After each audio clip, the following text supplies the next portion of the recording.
Oh, this is great. Some of Trump's allies are turning against him in the Mar-a-Lago stolen documents case because the evidence is overwhelming against Trump, and there's nothing he can truly do about it. Legal experts are weighing in tonight on what some are calling a devastating criminal case against the nation's 45th president. Even lawyers who once supported former President Trump say the evidence is overwhelming. The evidence in this indictment is very damning for the former president. Republican Jay Town was appointed in 2017 by Mr. Trump to be Alabama's top federal prosecutor. If the president was directing people to lie, directing people or himself moving information around that is the object of the grand jury subpoena and DOJ's investigation, well, that's obstruction of justice. That is a conspiracy to commit false statements, and that's against the law.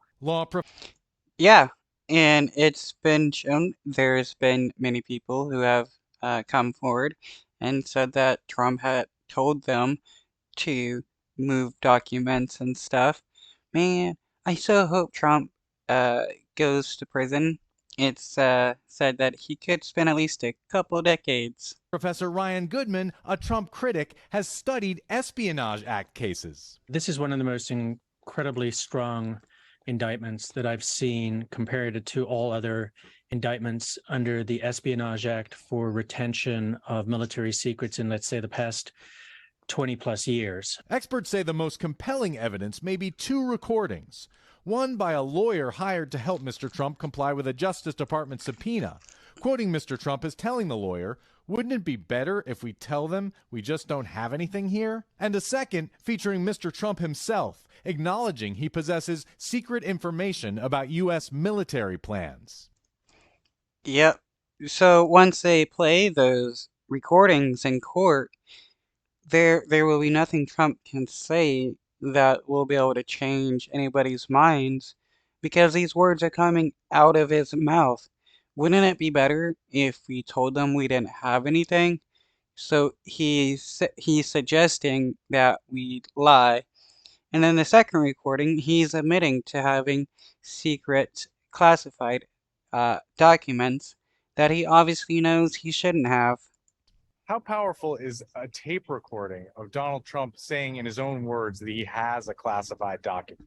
It's extraordinary. It will be so compelling to jurors. Town believes the Justice Department should not have charged Trump with retaining classified documents because he says it raises an uncomfortable comparison to President Biden, who is under investigation over secret material found in his home and office. I mean, no, it's still comparable. Uh, Presidents shouldn't have classified documents kept at their, home locations or anything else. These classified documents should be kept with the U.S. Archive Group, and they should have sole authority over who gets to see those. Multiple sources tell NBC News that investigation is nowhere near a completion, but he says even if convicted, these obstruction counts, which again are very compelling in the indictment, and if true, the president is going to have a hard time getting around those 6 counts. Though prison time is unlikely, he says. I don't think that President Trump will serve a day in prison. He is entitled to Secret Service protection for the rest of his life. The Secret Service cannot delegate that to the Bureau of Prisons. No, it is unfair that ex-presidents can commit crimes and not be put in prison over it because everybody else would be put in prison. A president is not special. What they can do is put Trump, uh, just keep him separate from uh the population, and that'd be perfectly fine. He wouldn't be able to tell anybody secrets or anything like that.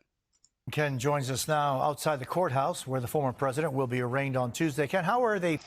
And if you're convicted of crimes against the United States, you shouldn't be allowed to have a Secret Service group because you're a traitor, and why should we protect traitors? Preparing there for his arrival? There are major security concerns, Jose. The federal magistrate who signed the Mar-a-Lago search warrant last year got death threats. So federal marshals and local police are gearing up to protect everyone involved in Mr. Trump's surrender and arraignment on Tuesday. Jose?